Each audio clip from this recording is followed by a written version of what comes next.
नमस्कार, आप देख रहे हैं न्यूज इंडिया। मैं हूं आपके साथ पूजा मोहन पांडे। बुलेटिन की शुरुआत करते हुए सबसे पहले आपको बताते हैं कि किस तरीके से आज चंद्र ग्रहण है। साल 2023 का आखिरी चंद्र ग्रहण है जो कि आज से शुरू हो चुका है। रात को साल का आखिरी चंद्र ग्रहण हो जाएगा। ये आंशिक चंद्र ग्रहण रहेगा जो कि आज रात 11:32 पर शुरू होगा और 29 अक्टूबर को 2:24 तक रहने वाला है। आपको ये बता दें कि ग्रहण रात को 1:05 से रात को 2:24 तक ज्यादा प्रभावशाली रहने वाला है। 1 घंटा 19 मिनट के इस ग्रहण को भारत में हर जगह देखा जा सकता है। इस पर ज्यादा चर्चा के लिए हमारे साथ स्टूडियो में और ऑनलाइन प्लेटफॉर्म से भी हमारे साथ मेहमान जुड़े हुए हैं। आचार्य ऋतु सिंह जी हमारे साथ में हैं। ऋतु जी, आपका बहुत स्वागत है। ज्योतिषाचार्य हैं ऋतु जी। और इसके अलावा पूनम श्री हमारे साथ में जुड़ेंगी, वो भी ज्योतिषाचार्य हैं। आप दोनों का ही बहुत स्वागत है मैम।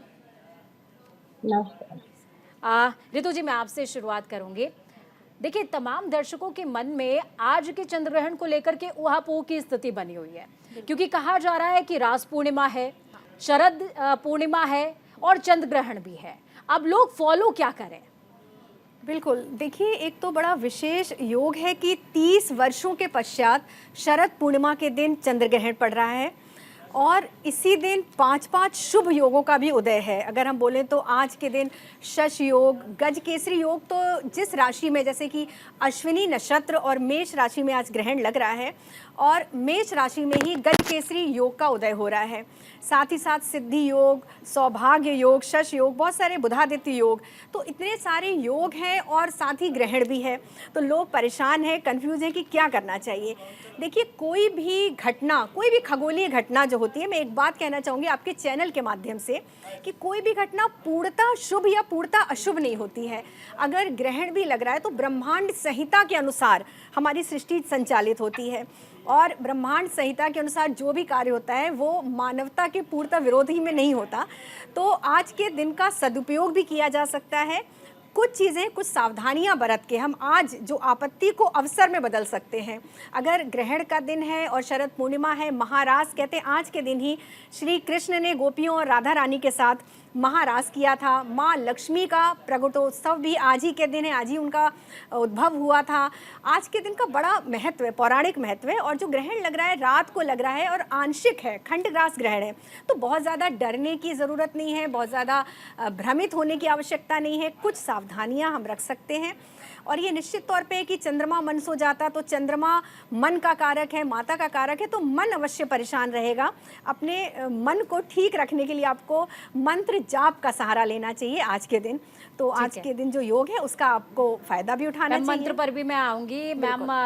मैं पूनम जी के पास जाती हूँ। पूनम जी, देखिए, कहा जाता है कि जब ग्रहण होता है, फिर चाहे वो सूर्य ग्रहण हो या चंद्र ग्रहण, उसका प्रभाव पड़ता है और विशेषकर गर्भवती महिलाएं जो होती हैं उनको खास ख्याल रखना पड़ता है। चंद्र ग्रहण के दौरान कहा जाता है कि बहुत देर तक आप एक पोजीशन में नहीं बैठिए, चाकू से कुछ काटना नहीं चाहिए। इस तरह की चीज़ें जो है वो लगातार हम अपने पूर्वजों से सुनते आ रहे हैं। तो किन चीज़ों का विशेष ध्यान रखना है गर्भवती महिलाओं को और इसके अलावा किसे विशेष ध्यान रखना है, वो आप प्लीज़ दर्शकों को बता दीजिए। जी हाँ, बिल्कुल, ये पुरानी मान्यता है और ये मान्यता सही भी है कि ग्रहण के वक्त हमें हर समय ऐसी गर्भवती महिलाओं को और जरूर ख्याल रखना चाहिए अपना। ऐसा कहा जाता है कि एक मान्यता है कि जो गर्भवती महिला है उसके पेट पर गोबर का लेप लगा देना चाहिए और उन्हें सीधे कोई कार्य ऐसा काटने का या कोई ऐसा कार्य नहीं करना चाहिए। और एक मान्यता है कि अगर वो हाथ में श्रीफल लेके गोद में जितनी देर ग्रहण लग रहा है, सूतक काल के दौरान नहीं, जिस वक्त ग्रहण का प्रभाव है, यानी कि 1 घंटा 19 मिनट का जो ड्यूरेशन है, जी हाँ जी, उस समय वो अगर श्रीफल गोदी में लेके बैठ जाए और कोई ज्यादा बातचीत ना करके अपने अंदर मनन और साधना करती रहे, मंत्र का जाप करते रहे, ओम चंद्राय नमः या ओम नमः शिवाय का भी जाप करती रहे, तो उसका प्रभाव, उनके ऊपर कोई अशुभ प्रभाव नहीं पड़ता। ठीक है, ये मान्यता है। ठीक है, मैं ऋतु जी के पास आऊंगी। ऋतु जी, मैं आपसे समझना चाहूंगी, देखिए, आगामी दिनों में विधानसभा चुनाव होने वाले हैं। बिल्कुल, खगोलीय घटना कोई भी घटित होती है तो उसका प्रभाव पड़ता है। सवाल मेरा एक है, लेकिन उसके जवाब दो यहाँ से हो जाएंगे, क्योंकि राशियों के लिए भी क्या खास प्रभाव रहने वाला है वो भी बताइए। और आगामी विधानसभा चुनाव में किस तरह की उथल पुथल देखने को मिलेगी, ये भी आप तमाम दर्शकों को बिल्कुल। बताएं। देखिए, अगर पहले राशियों पर आ जाते हैं तो कोई भी, हम कहते हैं ना कि यथा पिंडे तथा ब्रह्मांडे, तो ब्रह्मांड की हर घटना का प्रभाव हमारे शरीर पर पड़ता है। हमारा शरीर एक ब्रह्मांड का सूक्ष्म रूप जी। है, तो हर राशि पर प्रभाव पड़ेगा, ऐसा नहीं है कि नहीं पड़े, और नेगेटिव पॉजिटिव दोनों ही पड़ेगा। कुछ राशियां भाग्यशाली हैं, जैसे कि मिथुन राशि, इनके लाभ भाव में ग्रहण पड़ रहा है। तो लाभ भाव में जब राहु, गुरु और चंद्रमा एक साथ हैं तो इनको कहीं ना कहीं से धन लाभ मिलेगा, इनकी उन्नति के अवसर खुलेंगे। साथ ही कन्या राशि के लिए भी ये बहुत शुभ होगा। वृश्चिक और धनु राशि के लिए भी अच्छा है। इन चार राशियों के अलावा और राशियों के लिए मिला जुला असर रहेगा। कुछ मानसिक तनाव तो हर राशि पे बढ़ना है, क्योंकि मन खराब रहता है। किसी भी ग्रहण का प्रभाव ना कम से कम 15 दिन पहले और 15 दिन बाद में तो बहुत ज़्यादा रहता है। तो अपने मन को आप किसी तरह डिप्रेशन में जा सकते हैं, फालतू में लड़ाई झगड़े, वाद विवाद की स्थिति आ सकती है, ग्रह कलह हो सकता है। तो सभी राशियों को अपनी राशि के अनुसार, जिस भी राशि के जो भी लॉर्ड हैं, उनका मंत्र, उनका बीज मंत्र अगर वो पढ़ते हैं तो इसके नेगेटिव प्रभाव से वो बचे रहेंगे। तो हर राशि वालों के लिए एक उपाय है कि इस दौरान रात को 1:05 से लेके 2:24 तक अगर वो सो नहीं रहे हैं तो मंत्र जाप करें। और अगर अपनी राशि के अनुसार नहीं कर सकते हैं तो क्योंकि चंद्रमा के अधिष्ठाता भगवान शिव हैं, तो ओम नमः शिवाय का पंचाक्षर मंत्र, और चंद्रमा मातृशक्ति का कारक है, तो माता का कोई मंत्र आप दुर्गा सप्तशती में से पढ़ सकते हैं। देवी प्रपन्नार्ति हरे प्रसीदा, प्रसीद मातर जगतखिलस्य, प्रसीद विश्वेश्वरी पाहि विश्वम, त्वमीश्वरी देवी चराचरस्य। अगर आप इस मंत्र का जाप करते हैं तो देवी मातृशक्ति आपके साथ रहेंगी, आपका कोई अहित नहीं होगा। अब हम बात करते हैं विधानसभा चुनावों की। तो देखिए, स्थिति बहुत ज़्यादा क्लियर है। 5 राज्यों में जो विधानसभा के चुनाव हो रहे हैं, इसमें अगर हम बात करें मध्य प्रदेश की, मिजोरम की, तेलंगाना की और आप ये राजस्थान की, तो राजस्थान में संभावना है, अगर मोदी जी मातृशक्ति को उपेक्षित नहीं करते हैं, वसुंधरा राजे जी को आगे करते हैं, और हमारे जो माननीय प्रधानमंत्री और अमित शाह जी एक ऐसी व्यूह रचना तैयार करते हैं, तो बहुत प्रबल संभावना है कि भारतीय जनता पार्टी इस राज्य में आए। इसके अलावा और राज्यों की अगर हम बात करें तो स्थिति थोड़ी सी नकारात्मक है बीजेपी के लिए। उसके पीछे कारण भी है कि आप देखेंगे बीजेपी के नेतृत्व में एक मत नहीं है। अगर हम मध्य प्रदेश के भी मुख्यमंत्री जी की बात करते हैं, कमलनाथ जी की अगर हम बात करें, तो आप देखिए कांग्रेस के प्रति उनकी पूर्ण आस्था है। वो मुख्यमंत्री नहीं है, लेकिन फिर भी वो एक तरह से अघोषित मुख्यमंत्री हैं। लेकिन ऐसी स्थिति हमारे बीजेपी के नेताओं के बीच में नहीं है। तो आप ये समझिए कि मोदी जी के ग्रह तो बहुत प्रबल हैं, जो उनके वृश्चिक लगन की कुंडली है। एक चीज़ और भी बोल सकती हूँ कि नीच का चंद्रमा है उनका, हालांकि नीच भंग हो रहा है, लेकिन फिर भी उनकी स्थिति थोड़ी सी इस समय मुझे कमज़ोर नजर आ रही है। तो उनको मेहनत करनी पड़ेगी। और देखिए, अकेला अभिमन्यु कितने चक्रव्यूह तोड़ सकते हैं। तो बीजेपी को चाहिए कि एक रावल दस्ता तैयार करे जो कि मोदी जी के सपोर्ट में रहे, अदरवाइज अकेले वो बहुत ज़्यादा प्रभाव नहीं कर पाएंगे। ठीक है, एक रावल दस्ता तैयार करना चाहिए। पूनम मैम, मैं आपसे समझूंगी। देखिए, राज्य की हम बात कर रहे हैं, राज्य के नाम के अकॉर्डिंग, जैसे मध्य प्रदेश, तो मध्य प्रदेश के हिसाब से माँ लेटर आता है तो एक राशि निर्मित होती है। राजस्थान में रा आता है तो एक राशि निर्मित होती है। तेलंगाना में ता आता है तो एक राशि निर्मित होती है। इसी तरीके से क्या राज्यों की जो राशियां हैं, इसी तरीके से हम व्यक्ति विशेष की राशि निकालते हैं, राज्यों की राशिवार भी इम्पैक्ट देखने को मिलेगा क्या इस चंद्र ग्रहण की वजह से? हाँ, बिल्कुल ये हो सकता है, ऐसा भी हो सकता है। लेकिन ये हम बहुत ही ज्यादा गहराई में जा रहे हैं कि भाई राज्य के नाम के पहले अक्षर से इसका असर होगा या नहीं होगा। जितने लोग इस चुनाव से जुड़ेंगे, इस हमारी राजनीति से जुड़े हुए हैं, उनके ऊपर असर जरूर आएगा इसका। राज्य के नाम से हम ज्यादा उसमें नहीं जाते डीपली, क्योंकि राज्य के नाम के हिसाब से अगर हम चलेंगे तो उस पर गहन चर्चा करनी पड़ेगी और अध्ययन भी करना पड़ेगा। उसके लिए बोलना ठीक भी नहीं है ना। तो लेकिन हम ये सोच सकते हैं कि जो लोग, जितने लोग इस राजनीति से जुड़े हैं, उनके ऊपर इस ग्रहण का क्या असर है और क्या असर नहीं। लेकिन मेरे अपना पॉइंट ऑफ व्यू है कि मेरे हिसाब से सबके लिए कोई भी ग्रहण या कोई भी चीज बुरी नहीं होती, अशुभ नहीं होती। आपकी अपनी साधना, अध्ययन और अपने ध्यान पर, आपके पूजा पाठ पर इसका बहुत ज्यादा फर्क पड़ता है। आप जी। बहुत सारी चीजों को काट सकते हैं अपनी ध्यान और साधना से, जी। अपने मंत्र मैम जाप से। एक ऋतु जी सवाल ने मेरा बहुत आपसे ही और रहेगा। देखिए अमूमन कहा जी जाता है कि शरद पूर्णिमा के दिन खीर बनाकर, जैसे हम बचपन से देखते आए हैं जी हाँ कि मम्मी खीर बनाया करती थी और खीर बना करके खुले आसमान के नीचे एक चीज से कवर कर देती थी जो कि जालीदार होता था। कहते थे कि चंद्रमा से अमृत बरस रहा है, अमृत वर्षा जी होती हाँ है। बिल्कुल। लेकिन चूंकि इस बार चंद्रग्रहण पड़ रहा है, 30 सालों के बाद ये योग हो रहा है, बहुत सारे ऐसे योग हैं जो मैम ने अभी बताए, ऋतु जी ने बताए, तो क्या इस बार खीर रखनी है या नहीं रखनी है? क्योंकि चंद्रग्रहण में तो नहीं कहा जाता है इस कि खाना भी नहीं खाया जाता, बनाया भी नहीं जाता, सिर्फ बिल्कुल साधना की जाती है। बिल्कुल तो इस बार लोग क्या करें, खीर रखनी है या नहीं रखनी है? नहीं, इस बार आज के दिन खीर नहीं रखनी है, लेकिन जी। जब हमारा ग्रहण का समापन हो जाता है, हम्म। 29 तारीख की सवेरे जब समापन हो जाएगा, तब 29 की दोपहर को आप या शाम को खीर बनाकर रात को 29 तारीख की रात को आप रखें, क्योंकि चंद्रमा का असर, शरद पूर्णिमा का इफेक्ट पूरा रहता है। चंद्र 5 दिन हमारा चंद्र असर करता है उसके ऊपर। तो शरद पूर्णिमा का इफेक्ट जो है 29 तारीख की रात को पूरा रहेगा। तो आप 29 तारीख को शरद पूर्णिमा का त्योहार मना सकते हैं, तो भोग रख 29 सकते तारीख हैं को भगवान को चंद्र खीर बना के। पूर्णिमा, जी, शरद जी हाँ, पूर्णिमा का त्योहार जी हाँ, मना सकते हैं। ऋतु जी मैं आपके पास जी आऊंगी। हाँ, देखिए मन के चंद्रमा जो है मन का कारक है, ज्योतिष में जो ग्रह है मन का कारक है, शिव का कारक है, मातृशक्ति का कारक है। तो कई लोग अब इस बात को लेकर के भी चिंतित होंगे कि क्या उनकी मदर की तबीयत या मदर से कहासुनी हो सकती है क्या, या महिला मित्र हैं, महिला बॉसेस हैं, उनके साथ में कहासुनी हो सकती है क्या, उनके साथ अपने आचरण को कैसा रखना है। मन का तो आपने जिक्र कर दिया कि मन मुटाव रह सकता है, आपके मन में खिन्नता आ सकती है, तनाव आ सकता है, लेकिन जो लेडी बॉसेस हैं, सहयोगी हैं, उनका उनके साथ भी अपने रिश्तों का खास ख्याल रखना है क्या? बिल्कुल, बहुत खास ख्याल रखना है और ये बिल्कुल आपने सही पॉइंट बोला है, क्योंकि चंद्र ग्रहण है तो किसी भी फीमेल से रिलेटेड एक तो सबसे बड़ी बात ये है कि इंटरटेनमेंट फील्ड से या पॉलिटिकल फील्ड से किसी भी एक बड़ी हस्ती के संबंध में हो सकता है कि कोई अशुभ सूचना हमें मिले आने वाले 2-3 महीनों के अंदर, और उनके साथ मनमुटाव बिल्कुल संभव है, क्योंकि मन का कारक है और मातृका, अपनी माताओं की सेवा करके हम इसके नेगेटिव इम्पैक्ट से बच सकते हैं। और माता का स्वास्थ्य प्रभावित होता है, लेकिन हर राशि के लिए नहीं।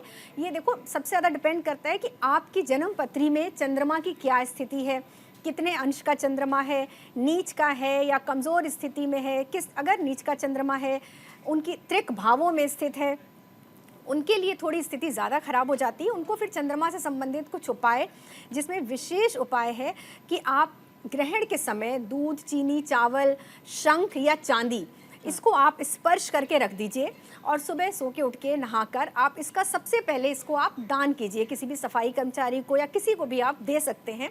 तो इससे भी हम इसके नेगेटिव इम्पैक्ट से बच सकते हैं। और आपसी मनमुटाव के लिए तो देखिए, हमें पहले से अगर पता होता है कि ये दिक्कत, ये स्थिति आने वाली है, तो हम प्रिकॉशन लेके चलते हैं। तो इसलिए अनावश्यक वाद विवाद में उलझना ही नहीं है।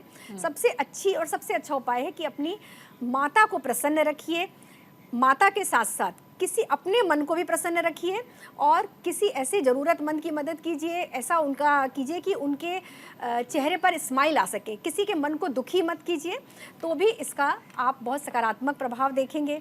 और माता की आराधना तो करनी ही करनी है, और माता पिता की सेवा सिर्फ ग्रहण पे ही क्यों, हमेशा ही करनी चाहिए, तो स्थिति ही खराब नहीं होगी। ग्रहण आके चला भी जाएगा तो असर नहीं है इसका। और बहुत ज़्यादा मैं बार बार कह रही हूँ, डरने की ज़रूरत नहीं है, क्योंकि भारत पर इतना ज़्यादा असर नहीं है जितना लोग भ्रमित हैं। ठीक है मैम, मैं आपके पास आऊँगी, पूनम जी के पास जाते हैं। मैम मैं आपसे समझूंगी कि अमूमन कहा जाता है कि दान या धारण करना, कोई रत्न धारण करना या दान करना, इन दो चीज़ों से ग्रहों के प्रभाव को संतुलित किया जाता है।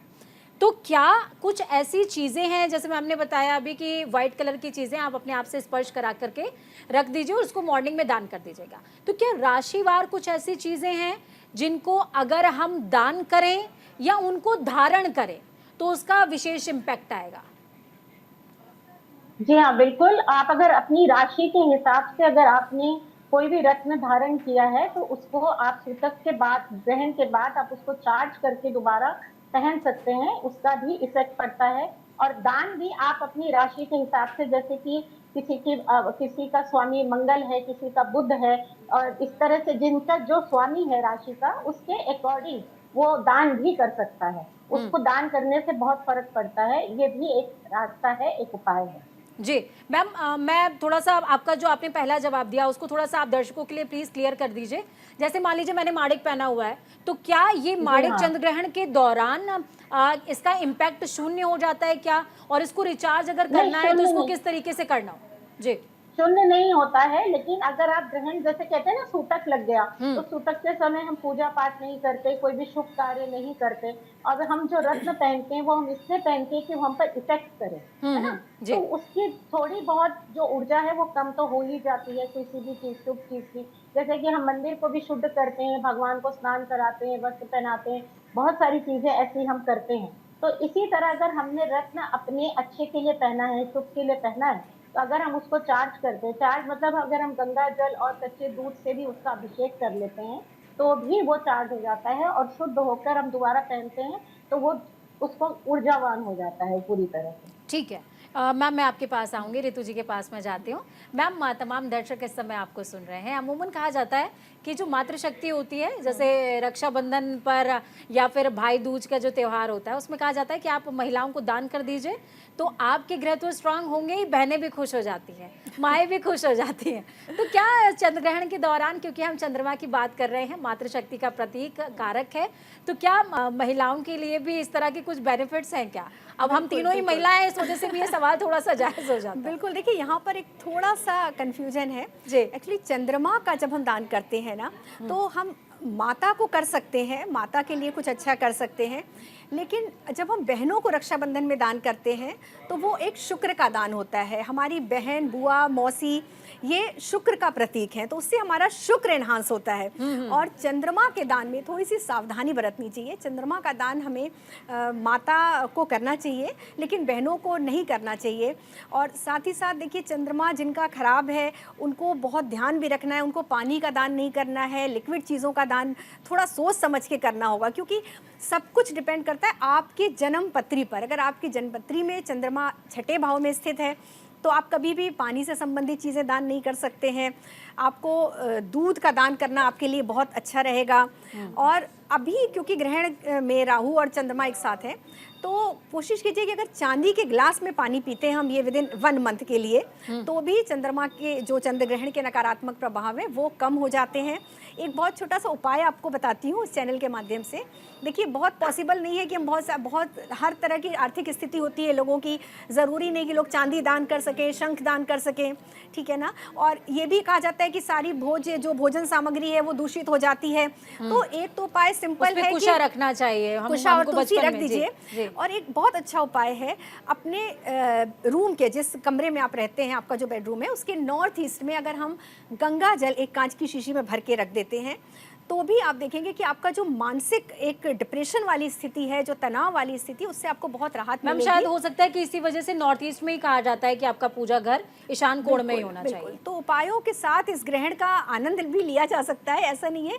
ये सब खगोलीय घटना बहुत कुछ हमें दे के भी जाती हैं, लेकिन आप कुछ परिस्थितियां, क्योंकि पानी का कारक है और अग्नि प्रधान ग्रहों की युति है, तो बमबारी, युद्ध की स्थिति जो कि आप देख रहे हैं रोज बढ़ती जा रही है पूरे वैश्विक मंडल पे, वो स्थिति है। ज्वार भाटा की स्थिति आ सकती है, बाढ़ और भूकंप के चांसेस बहुत ज़्यादा हो सकते हैं, क्योंकि मेष राशि में इस बार ग्रहण लग रहा है। तो चंद्रमा और सूर्य अग्नि प्रधान और जल प्रधान की युति है, तो बहुत दिक्कतें देश में बढ़ेंगी। तो ये थोड़ा सावधानी रखने की ज़रूरत है। और डिप्रेशन से बचने के लिए भी अगर हम डेली ओम नमः शिवाय का जाप करते हैं, या कल सुबह सुबह शिव जी पर 1 लोटा जल चढ़ा देते हैं, तो भी स्थिति बहुत ठीक रहेगी। ठीक है पूनम मैम, मैं आपके पास आऊंगी। मैं आपसे समझना चाहूंगी, अमूमन लोग क्या करते हैं जब चंद्रग्रहण का इम्पैक्ट रात में आता है ना, जैसे अभी इस बार 1 बजे के करीब वो एक्टिव हो जाएगा और 2:44 या 2:40 तक उसका इम्पैक्ट रहने वाला है, तो लोग सो जाते हैं। लेकिन हम बचपन में सुना करते थे अपने पूर्वजों से कि उस समय पे सोना नहीं चाहिए और उस समय में आप राम नाम जपो या भगवान का नाम जपो। तो क्या ये नेसेसरी है, या सो जाते हैं तो ज्यादा इम्पैक्ट नहीं आता है? नहीं, नेसेसरी नहीं है, क्योंकि ऐसे कई पेशेंट होते हैं, वृद्ध होते हैं जो नहीं जाग सकते, लेकिन जाग लें तो बहुत अच्छा है। जागे और उस वक्त को अगर हम जी रहे हैं और ग्रहण चल रहा है बाहर, और हम अंदर बैठ के कोई ना कोई पूजा पाठ या कोई पाठ कर लेते हैं, जिसको जो भी जिसमें आनंद आता है और जो सहज रूप से हो सकता है। जैसे किसी को हनुमान चालीसा पता है या कोई ओम नमः शिवाय ही सिंपल कर सकता है, तो उसको करना जरूर चाहिए। नेसेसरी कुछ भी नहीं होता, क्योंकि पेशेंट होते हैं। अब जैसे वही हुआ कि गर्भवती स्त्री है, तो गर्भवती स्त्री ना सोकर उस समय भगवान का नाम ले, वो बहुत अच्छा है। श्रीफल गोदी में रख के ओम नमः शिवाय का पाठ करे, तो ये बहुत ही अच्छी चीज है ना। ठीक है मैम, तमाम दर्शकों को प्लीज ये भी बताइएगा कि अमूमन कहा जाता है कि जब आप चंद्र ग्रहण के दौर में होते हैं तो आपको चंद्र ग्रहण देखना नहीं चाहिए, तो कहा जा रहा है इस बार आंशिक है, तो क्या इस बार हम देखें या नहीं देखें? कई लोगों को खगोलीय घटनाएं देखने में बहुत इंटरेस्ट होता है। हाँ, देख सकते हैं, मुझे नहीं लगता कि इसमें कोई दिक्कत है। आंशिक है, इसमें देखा भी जा सकता है। लेकिन अगर आप बीमार हैं या आपकी आंखों में कोई तकलीफ है या ऐसी कोई भी प्रॉब्लम है, तो ना देखें तो अच्छा है। ठीक है अगर ऋतु आप मैम, पूरी तरह स्वस्थ जी हैं, आपका मन है देखने का, तो चश्मा लगाकर चश्मा और लगाकर। अपना प्रिकॉशंस लेकर आप देख सकते हैं। ठीक है ऋतु मैम, मैं आपके पास आऊंगी।